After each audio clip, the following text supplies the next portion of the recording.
Compañeros, para mí es un gran gusto, honor y responsabilidad hablar de los templarios, un poco la creación, los logros, los asesinatos y la leyenda, y hablar entre comillas de la verdad, porque se ha hablado muchísimo. Es una de las órdenes creadas, como decía el profesor, entre muchas órdenes que se crearon en el momento, pero esta, a pesar de que quisieron exterminarla y no dejar huella, ha sido la que más leyenda ha traído por consecuencia de su corto espacio. Apenas fueron menos de 200 años de lo que existieron. Se llaman Caballeros de la Orden del Temple, los Templarios. A través de la Guerra Santa, que estábamos hablando de las cruzadas, se funda, Hugo de Payns acude a Bernardo de Claraval, que era un mentor de la Guerra Santa, era como el líder de la Guerra Santa. Es la sangre justificada, porque en este momento de 1118 está avanzando muy rápidamente lo que son los musulmanes, los otomanes en ese momento, y están tomando todo lo que es las tierras santas. Las cruzadas se originan después del año 1000 como una penitencia de que el Papa dice que pasó el año 1000, no terminó la vida, no hubo catástrofe porque él rezó muchísimo, entonces la gente tiene que pagarle a él, tiene que darle las indulgencias y agradecerle que él rezó muchísimo para que no se acabara el mundo. Y ahí es donde se comienzan las peregrinaciones. Hay peregrinaciones sanas, como la que se hace a Santiago de Compostela, luego a Roma. Esas son más controladas, pero ya cuando se tira a los lugares santos, que es Jerusalén, entonces ya ahí es donde encuentran un montón de obstáculos que cortan cabezas, ¿verdad? Estamos hablando que aquí no había pedir permiso, hoy en día tampoco. Entonces, que le piden que avale la Orden del Temple. No se llamaba la Orden del Temple en ese momento, es creada por él para la defensa de la Tierra Santa. Esta, en realidad, la Orden del Temple se origina para cuidar Jerusalén. Entonces, muchos caballeros se alistan y realizan donaciones a la Orden del Temple. ¿Qué significa esto? Que al ser gente muy conocida, con mucho poder político, los que organizan la orden, hay gente que confía en ellos. Entonces les da propiedades y les da donaciones para que tengan el poder para luchar en Jerusalén. Recuerden que estos no son necesariamente los que caminan, sino ellos van a cuidar el Jerusalén. Los votos de la orden es obediencia, pobreza, castidad, y un cuarto voto que es la defensa del Santo Sepulcro. Entonces, esto es importante porque pobreza es uno de los caballeros, son la orden que amasó más fortuna, pero ellos eran pobres. La fortuna era de los bienes que les donaban. Fue una orden militar religiosa. Ese es uno de los escudos. Ya ahorita hablamos de la cruz. El origen del nombre es Balduino II, es el rey de Jerusalén, posterior a Alejo. Admirado por el ímpetu de estos caballeros de Cristo, le cedió en el palacio una zona donde estaba el templo de Salomón. Entonces, a la par de la mezquita de Aqsa, dando el nombre a los caballeros del templo, los caballeros templarios. O sea, que nada tiene que ver, ¿verdad? Es un nombre totalmente de ubicación, como los colocaron a la par esos son los caballeros que están en el templo que era de Salomón. O sea, no fue como los hospitalarios, que tenía un nombre hecho, producido por una razón, sino esto fue totalmente circunstancial. Esta es la imagen que a la hora de convertir se me perdió, pero yo les voy a hacer llegar esta presentación. Ellos en el año 1127 es cuando parten a Europa con el objetivo de conseguir la aprobación de la orden. Aquí obviamente cuando todo es iglesia hay una burocracia tremenda y no es como decimos hoy en día, mando el WhatsApp y espero 30 días de silencio administrativo. No, aquí ellos en 1118 piden formar la orden. Casi 10 años después es que se organizan para presentarla ante el Concilio de Troyes para ser ya aprobado. O sea, imagínense, 10 años esperando. Y hasta en 1929 es que le aprueban ya la orden para recibir las donaciones y para recibir más miembros. Aquí es muy importante que la gente que originalmente perteneció a los templarios tenían que ser caballeros, cristianos y muy inteligentes, sumamente inteligentes. Es una orden que manejó un conocimiento ancestral, tanto de alquimia como de matemática, de astrología. No era simplemente cuidar a los peregrinos o cuidarlos. Entonces, única y exclusivamente gente muy inteligente podía participar. Y esto lo hago la aclaración porque es una de las consecuencias por las que los eliminan. En muy pocos años se convirtió en una muy temida y organizada fuerza militar, con poder político como religioso. La admisión de la orden tenía que ser cristiano, caballero y descendiente de otro caballero. Originalmente este era, o sea, que algún caballero recomendara a otro. Vean que eran castos, entonces obviamente no era familia directa, pero era el sobrino, era un pariente, entonces tenía que ser caballero. Tanto así que cuando comenzó a crecer eliminaron este requisito, porque necesitaban mucha gente. Obviamente tenían que ser 3,000 personas. En la Edad Media solo los caballeros tenían armas y conocimientos para combatir a caballo.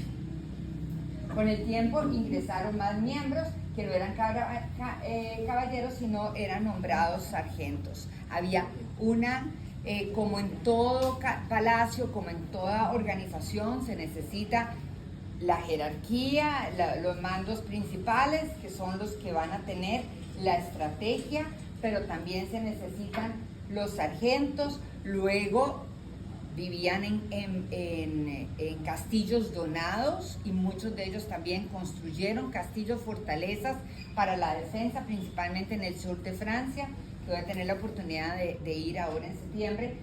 Pero también necesitaban los panaderos, los que cultivaban, los lecheros, ¿verdad? O sea, es toda una estructura que se llamaban caballeros templarios.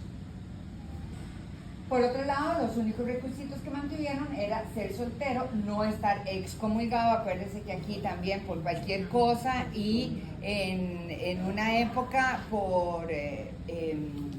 habían unas cajitas de acusetas. Entonces alguien no estaba de acuerdo con aquel vecino o aquella vecina y ponía en anónimo la queja, quéjese aquí, y eso iba al concilio y muy posiblemente los mataban, los excomulgaban sin preguntar ni pedir pruebas. Y no formar parte de otra orden. Vean qué interesante. Cuando exterminan a los templarios se unen a la orden de los caballeros, de los hospitalarios. Ellos ya dejan de ser templarios, por eso no les hago el spoiler. Las reglas son sumamente estrictos en sus reglas, entonces ellos solicitan en 1929 esta regla, que les hagan cumplir esta regla. Y lo importante aquí es principalmente una de las decretos era el derecho a percibir los diezmos en vez de pagarlos. Es una exención que solamente los disfrutaba la orden del Cister, que también la vimos anteriormente. Entonces, ¿qué quiere decir esto? Que era una orden que comenzaba a recibir los diezmos y comenzaron a manejar muchísimo dinero y prestaban. Por supuesto, todos estos reyes que necesitaban una gran cantidad de plata para hacer las cruzadas o las batallas, venían y les pedían prestado a los templarios con la garantía de o pagarles nuevamente o darles parte del botín. Entonces, por supuesto, eso los hacía todavía más ricos. Disponer de sus propios clérigos y sus propias iglesias, lo que los hacía totalmente independientes de los obispados. En este momento, como hemos visto también, son iglesias románicas, iglesias muy bajitas, y he estado en la iglesia hay una iglesia en Siena, que es así, es una capsulita casi que sin ventanas, y esa era templaria. Ellos eran sumamente austeros, ellos no les interesaba andar rajando por ahí. Y por supuesto, el derecho al botín tomado al enemigo y responder solo a su maestre.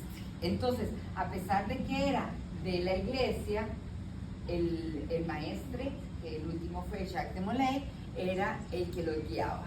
No tenían que darle pleitesía, digamos, al Papa. Sin embargo, tenían que obedecer ciertas estructuras de la iglesia. Esto en el siglo XII, los miembros habían aumentado considerablemente, logrando la confianza de los reyes, los nobles y los obispos.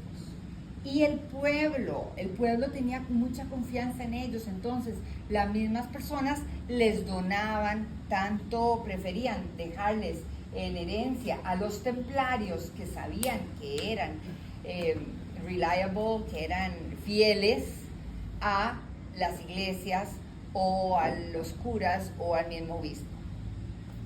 Y recolectaban cuantiosas donaciones. La regla latina se data de 1131 y era que le daban los beneficios incalculables.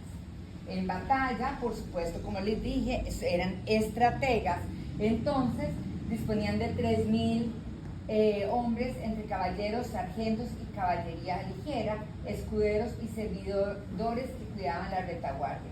La organización obedecía a una jerarquía del maestre. Ellos mismos, o sea, los principales, ellos iban en primera fila. Entonces siempre había una estructura muy bien organizada, eran militares. Entonces, como ellos tenían que manejarse de un lado para otro y eran fieras, por supuesto, la gente comenzó a confiar en ellos para que les manejaran sus platas. Entonces, estamos hablando que en los bosques, cuando hablábamos de Robin Hood, en ese momento en los bosques estaba lleno de gente pobre, pero también de gente, lo que llamaríamos hoy en día loca. Los locos, como no tenían raciocinio, no existían ante los ojos de los pueblos. Entonces, una persona loca la tiraban al bosque. Lo podemos ver como referencia en Los Pilares de la Tierra de Ken Follett. Y bueno, en Robin Hood y en todas estas series vemos la cantidad de gente diferente, con algún tipo de discapacidad, que vivían en los bosques, porque no eran dignos de vivir en una ciudad y protegidos. Pero esta gente tenía hambre y esta gente era belicosa. Entonces venía un mercader de lanas, de telas, de sedas, que posiblemente venía de Constantinopla, de comprar las sedas allá, vendía en Florencia, vendía en distintos lugares y andaba forrado de sus bolsas de plata. Imagínense, él iba con los caballos, le hacían una emboscada y le robaban todo. Entonces, los templarios, como ellos tenían que estar en constante movimiento, ellos hicieron pequeñas oficinas donde llegaban, depositaban las monedas, los millones, y les daban un papelito con una clave. Entonces, ese papelito iban de Inglaterra, por ejemplo, a Francia, y llegaban a la oficina de los templarios y les decía, aquí vengo por 1.000 millones, menos un porcentaje. Entonces, ese es el origen de la banca. Y fueron los banqueros de la cristiandad, contó con recursos provenientes de las donaciones, entonces ellos también prestaban. La honradez y la seguridad hicieron que fundaran casas de encomiendas a cambio de intereses y un porcentaje. Les entregaban la carta de pago. Los excedentes se tenía como objetivo enviar a Tierra Santa para los que estaban batallando allá contra los moros o los musulmanes. Una cosa muy interesante es que los templarios tuvieron su propia flota. Eran temerarios tanto en tierra como en el mar. Hay una leyenda ahí que dice que los templarios vinieron a América en 1200, más o menos en 1200. Hay habladas por ahí que ellos lograron venir y tenían arriba de París tenían un puerto solo para templarios. Eran naves de la época, galeras y cocas que se usaban como barcos de guerra o mercantes. Un modelo Hussier cargaba 40 animales con un diseño para que los animales no sufrieran de fracturas. Entonces los llevaban con correas y los inmovilizaban para que no se estuvieran balanceando y no fueran a quebrarse y pudieran ser trasladados más o menos como hoy en día ponen posiblemente las vacas para que coman cuando las van a ordeñar, ¿verdad? Que les ponen como una madera para que no estén en movimiento. Mira, señor. La sede de los templarios siempre estamos hablando que era en Jerusalén. En Jerusalén al principio, ahí se originó. Sin embargo, cuando cae Acre, que es en 1291, ellos pasan su sede a la Torre de París, en París. De los sí, santos lugares a París. Es que ya se traen todo porque ellos van perdiendo y el asunto es ese, los otomanes son fieros y van ganando mucho territorio y lo último que ellos pierden es la batalla de Acre. Bueno, entonces ellos se pasan a París y ahí fue... Con sus ejércitos. Con todo, y sus donaciones. Bueno, tenían castillos y fortalezas en España, en Portugal y en Francia, como lugares de recolección. Ellos defendían Jerusalén, pero tenían los lugares que generaban la plata para mandar, como decía aquí, los excedentes a la Tierra Santa con el objetivo de los excedentes, pero en la Tierra Santa nada más había un grupo pequeño, ellos para defensa, pero donde producían era principalmente en Europa y mucho se producía entre Inglaterra y Francia. Los barcos, el puerto de ellos estaba en el norte de Francia. Entonces, su tesoro consistía en castillos, territorios, animales y mucho efectivo que guardaban en la Torre de París. Muchísimo. Pero les cuento. ¿Qué es la Torre de París? Ahorita ya no existe, pero era una torre donde estaba rodeada de un canal, ¿verdad? Y estaban protegidos ahí. Pero por supuesto generaba la envidia del rey de Francia y de Clemente V, porque ellos querían apoderarse de eso. La encomienda se hizo por un porcentaje de intercambio que amasaban su gran fortuna, que fue a su vez su peor maldición, porque le prestaron cuantiosas sumas al rey Felipe IV, que se llamaba el Hermoso, que era el rey de Francia, y Clemente V, que era un papa también. Lo que pasó con Felipe IV es que Felipe IV pidió varias veces ingresar a los templarios. ¿Y por qué no lo aceptaron? No, no, Por el monstruo. porque era tonto. Acuérdense que les dije que y por supuesto él no hubiera estado entre los rasos, él hubiera querido estar pero era tonto, él no cumplía. Entonces le pidieron 3 veces. ¿Cómo podía saber si eran inteligentes? ¿Cómo? No entiendo eso. Ellos tenían ritos de iniciación bastante fuertes. Tenían que ser sabios, conocer el conocimiento, no sé, porque la inteligencia la tenemos todos, ¿verdad?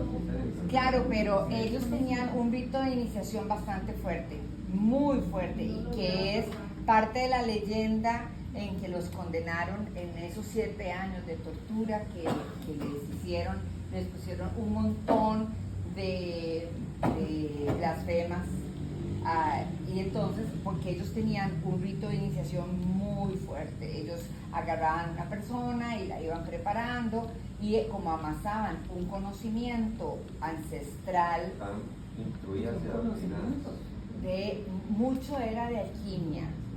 Entonces se dice que los tesoros ellos los multiplicaban porque ellos manejaban la alquimia. Entonces Felipe, por supuesto, comenzó a pedir y a pedir y a pedir y no pagaba. Entonces debía un montón. Hoy en día sabemos qué sucede si no se paga, ¿verdad?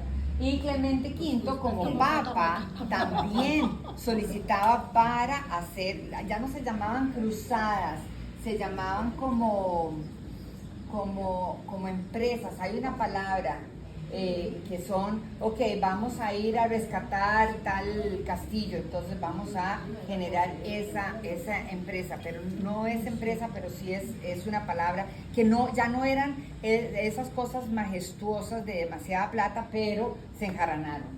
Aquí, bueno, las donaciones desinteresadas son aquellas que los templarios registraban como caridad, que los donantes solamente querían contribuir a la manutención de la orden.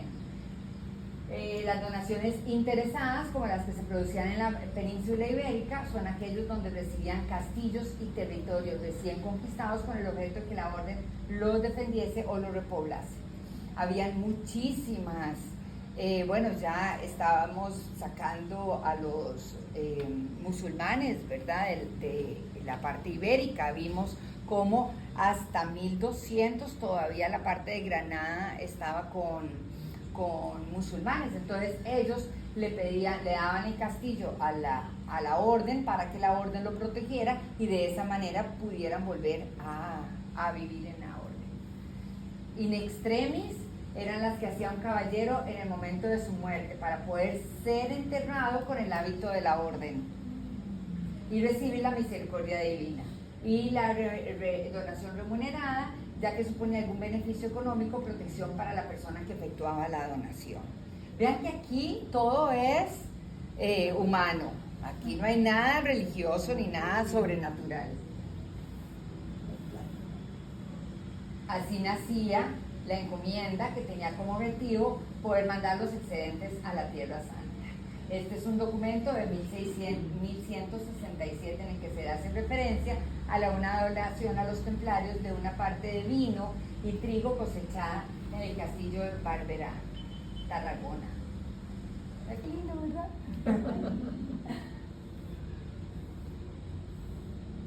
Aquí vemos cómo andaban de armados en los distintos siglos. Este es en el siglo XI y XII, justo al principio, y con lo poco que se podían armar. Estoy leyendo el libro de Michael Crichton y decía que los arcos llegaban a medir casi 2 metros y que se necesitaba una grandísima fuerza para tensarlo. Es increíble, uno ve los arcos hoy en día que son así, no, esos arcos eran montados aquí, necesitaban una gran fuerza, volumen así para disparar los arcos. Y ellos, aquí están las lanzas, y luego cómo fue aumentando su vestuario y la cantidad de armas que podían utilizar. Vean que aquí ya no está el arco, aquí ya nada más están las espadas, aquí todavía se mantiene el arco. Ya este es el siglo XIII, sería 1200, ¿verdad? Esta fue la caída de ellos.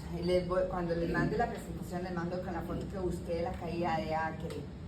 Acre es cerca de Turquía, ellos estaban protegiéndolo y en 1291 cayó en manos musulmanes San Juan de Acre. Es la última plaza cristiana importante en Tierra Santa tras 200 años de luchas infatigables entre los estados cruzados y los seguidores de la fe de Mahoma. El gran maestre Guillermo de Bow cayó en ese combate. Los templarios se mantuvieron en Chipre bajo el comando de Jacques de Molay, pero fracasaron en 1302, donde regresaron a París a hacer trabajos de oficina. Ya no tenían que hacer absolutamente nada ahí, ya habían perdido, y a llevar encomiendas, a cuidar los bienes, tarea que creó envidia con el rey Felipe, quien en varias ocasiones había solicitado pertenecer a los templarios y había sido rechazado. Viene el 13 de octubre de 1307. El 13 de octubre fue viernes y aquí supuestamente es donde sale una de las primeras leyendas, la maldición del viernes 13. En 1307 el rey invita aparentemente a Jacques de Molay a una ceremonia y en ese momento era para apresarlo y tomar las posesiones en ese mismo momento de la Torre de París y de todos los fortalezas que estaban en Francia y en España. Confiscaron todos los bienes de templarios. Sí. Entonces, cuenta la leyenda que en la víspera del 13 de octubre nos... Dime. Pero ese San Juan de Acre, ¿quién era? No, San Juan de Acre es un lugar cerca de Turquía. Dice cayó en manos musulmanas San Juan de Acre. Sí, exactamente. San Juan de Acre es el lugar, es el pueblito que era donde estaban defendiendo, ese fue el último lugar donde estaban defendiendo los templarios. Ya les fueron quitando todo lo que eran las tierras santas y este era el último lugar. Era una costa que tenía unas torres bastante importantes y daba no sé si al Bósforo o ya al Mediterráneo. Entonces ya era como lo último y ahí fue donde lo perdieron. Entonces esto fue lo que les cobró la iglesia, porque la iglesia por culpa de esto les dio la espalda. Como si uno no pudiera equivocarse o tener una caída por ahí. Entonces, cuenta la leyenda, no hay pruebas, ¿verdad? Mucho de esto se perdió, por supuesto, porque eran prohibidos ellos, tenían tantísimo y además lo que venía era demasiado sanguinario. Entonces, cuenta la leyenda que en la víspera del 13 de octubre desaparecieron todos los barcos templarios, todos desaparecieron. ¿Cómo sabían? No se sabe. ¿Y por qué todos no huyeron? Que uno diría, bueno, Jacques de Molay o los compañeros, no, es que era el destino de ellos. Entonces, todos los barcos desaparecieron del puerto donde estaban y la mayoría se dirigieron a Portugal. Ellos llegaron a Portugal donde el rey Felipe IV llegó y le mandó al rey de Portugal y le dijo, yo los quiero. Y Portugal dijo, ¿sabe qué? Yo no pertenezco a ustedes, aquí ellos están protegidos. Entonces fue el único lugar que les dio acogida con la condición que dejaran de ser templarios y tomaran otras órdenes. Se convirtieron en hospitalarios de San Juan de Jerusalén y formaron los masones. Aquí es el origen ya de los masones. Entonces vamos entendiendo el nivel de inteligencia y de conocimiento que tenían ellos para que hoy en día, por ejemplo, hace 150 años San José haya sido diseñada por masones. Y bueno, como hablábamos de los rituales de iniciación, ellos tenían rituales sumamente complejos, y igual que los masones, ¿verdad? Hasta hace 20 años era un secreto, ¿no? Quien se asignaba, quien se metía en los masones tenía que mantener el secreto, y ahora se ha abierto un poco y uno conoce los rituales de iniciación de los masones. Si creen que la historia queda ahí, pues no. En 1307 fueron encarcelados 140 templarios simultáneamente en toda Francia. En octubre de 1311, Clemente V en el Concilio de Viena ordena la disolución de la orden y transferir todos los bienes de la orden a la orden del hospital. En 1314, el Tribunal de la Inquisición, bajo tortura, obtiene confesiones de 54 personas que son condenadas al proceso y quemadas en el potro en París. Entre ellas, el propio Jacques de Molay, último maestro general de la orden. Entonces, ¿qué pasó? Ellos eran humanos. Fueron aprisionados en 1307 y comenzaron a torturarlos. Se dice la leyenda que cuando llegaron a la Torre de París, donde estaban los tesoros, lo único que encontraron fueron cabras, documentos de la tenencia de los castillos y las fortalezas, pero no encontraron un peso.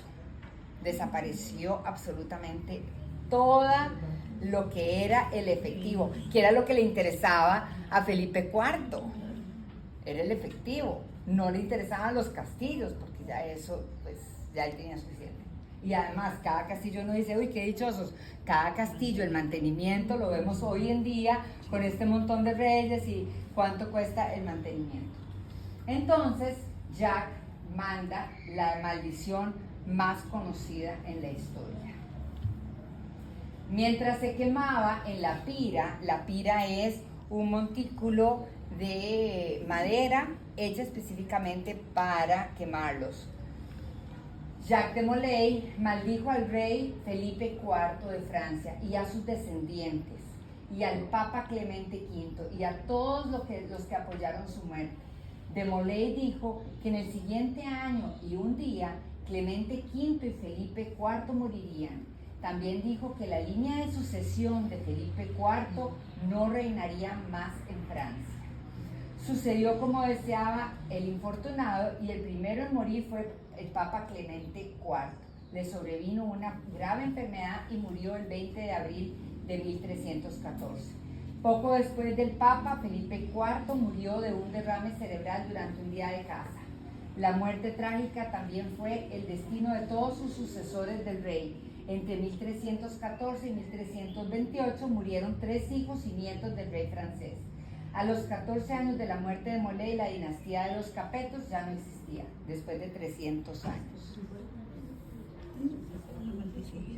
La historia del último maestre y su horrible maldición se convirtió en un shock para toda Europa.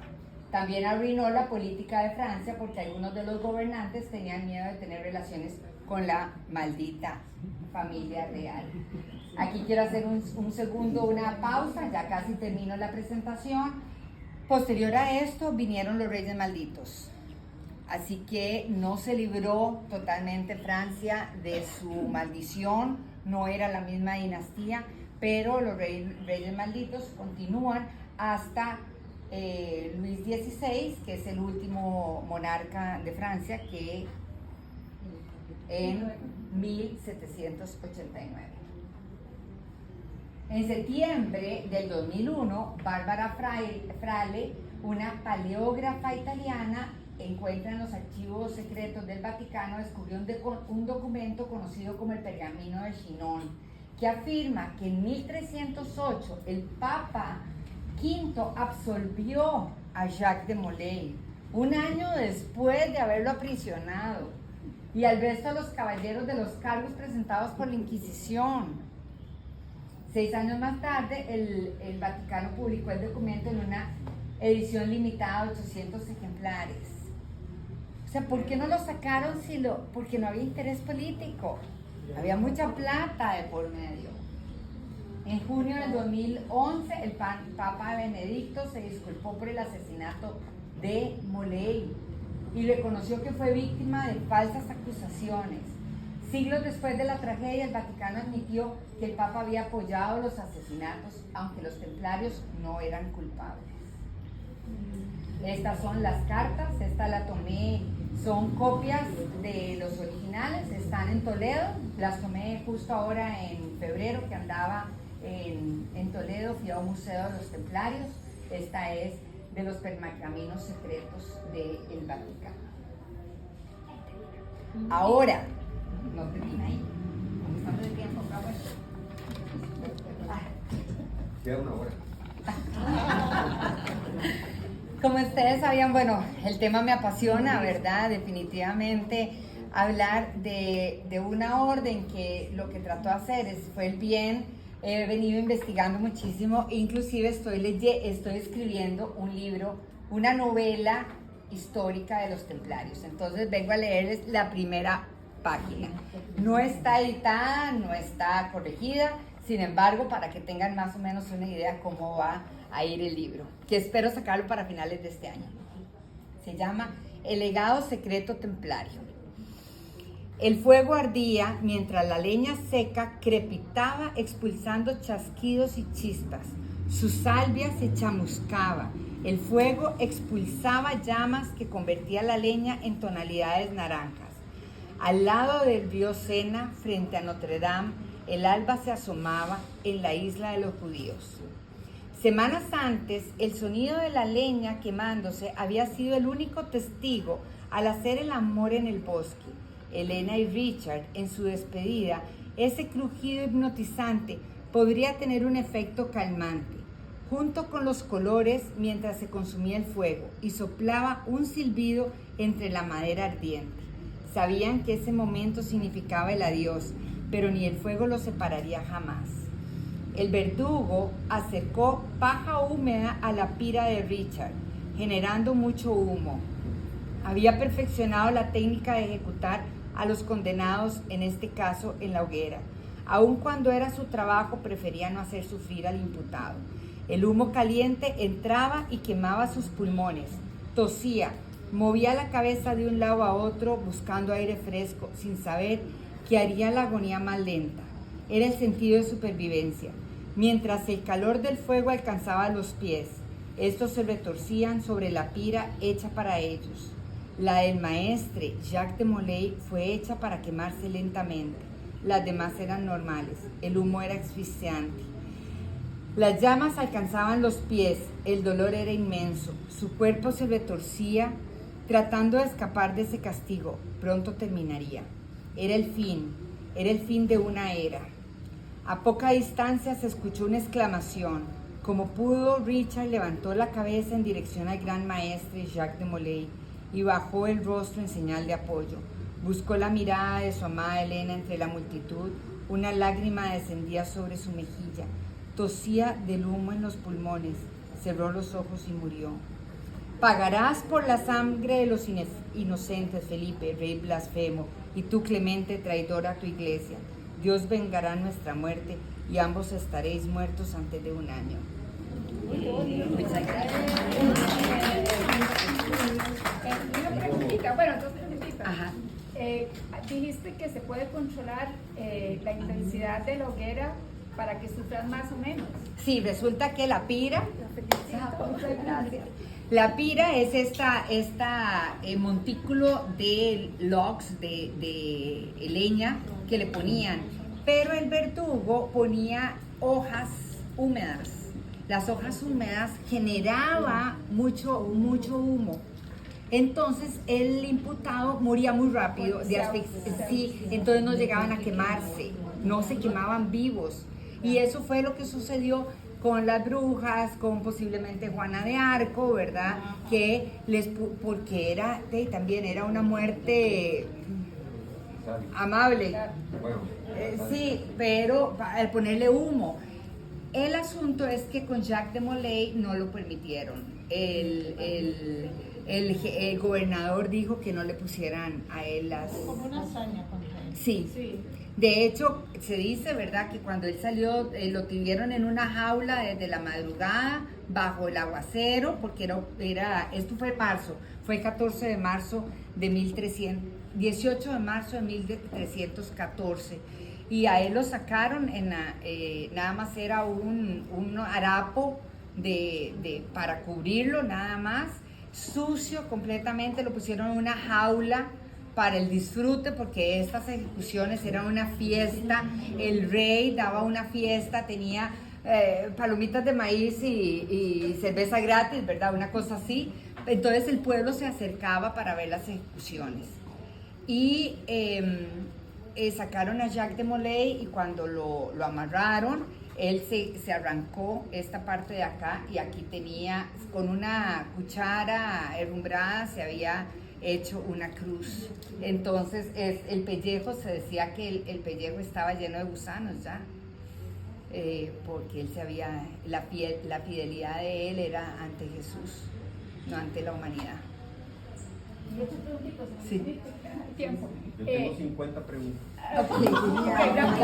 Con respecto a lo mismo, Jacques de Molay, ¿ellos sabían o no sabían que los iban a aniquilar de esa manera? Como que desaparecen los barcos, desaparece todo el botín, pero se dejan apresar por el Es rey. que igual los iban a perseguir, y para ellos era más importante que salvaran el legado. Es que hay mucho conocimiento que no se sabe, y yo he ido ahí buscándolo, pero por ejemplo en 1800 un sacerdote en Rennes-le-Château, en el sur de Francia, encuentra unos pergaminos. Esos pergaminos los vende, lo pueden buscar, es información actual, los vende, y con esos pergaminos reconstruye la iglesia, el pueblo, y hace una torre para María Magdalena. Supuestamente esos pergaminos eran lo último conocido de los templarios, donde estaba el conocimiento de alquimia. Entonces, para los 140 personas que se dejaron atrapar y los 54 que murieron en este momento, era un precio que tenían que pagar, porque necesitaban que los otros continuaran, se unieran. Vea el conocimiento masón hoy en día, ¿verdad?, que continuara. Hoy en día nadie habla de las órdenes hospitalarias o de Malta, no tienen importancia, seguimos hablando de los templarios, casi como en un presente. Y me vale. Ok. Se me olvidaron, eran 50 preguntas. Tenemos 4 minutos, ¿alguien sí? Una pregunta, es que me quedó, bueno, no lo capté. Si eran austeros, que cogían tanto dinero, que hacían con eso. Lo mandaban a Tierra Santa para Hacían que era Santa. defender, porque ahí tenían que, Era para defender. era para la defensa de los sitios sagrados contra los otomanes. Decime una cosa, no sé si estoy confundido. ¿Era la época de Saladino? Era la época de Saladino. Híjole, ¿qué año es a mí? Saladino, ¿en qué estaba? Estaba ese rey Balduino. Y creo que me parece que se toman, ¿verdad? Ellos se toman Jerusalén. Sí, ellos pierden Jerusalén. Pierden Jerusalén antes de 1200. San Juan de Acre es lo último que ya pierden en 1291. Entonces les achacan que por culpa de los templarios perdieron Tierra Santa, por no haber defendido suficiente, ¿verdad? Entonces, ¿alguien más? Bueno, cualquier pregunta ahí está en el chat, y trataré voy a hacer la presentación en PowerPoint para que la puedan tener ustedes. ¿Conoces a Sir Renaud de la Perrier? ¿Los has escuchado? ¿Conoces a Sir Renaud de la Perrier, que es creo que son 100 libros los que escribe, ¿verdad? De la Gran Fraternidad Universal, Great Religious Universal. No lo conozco. 36 propósitos psicológicos, uno de ellos está dedicado a su plano. Ok, Sería bueno para perfecto, sí, muchísimas gracias.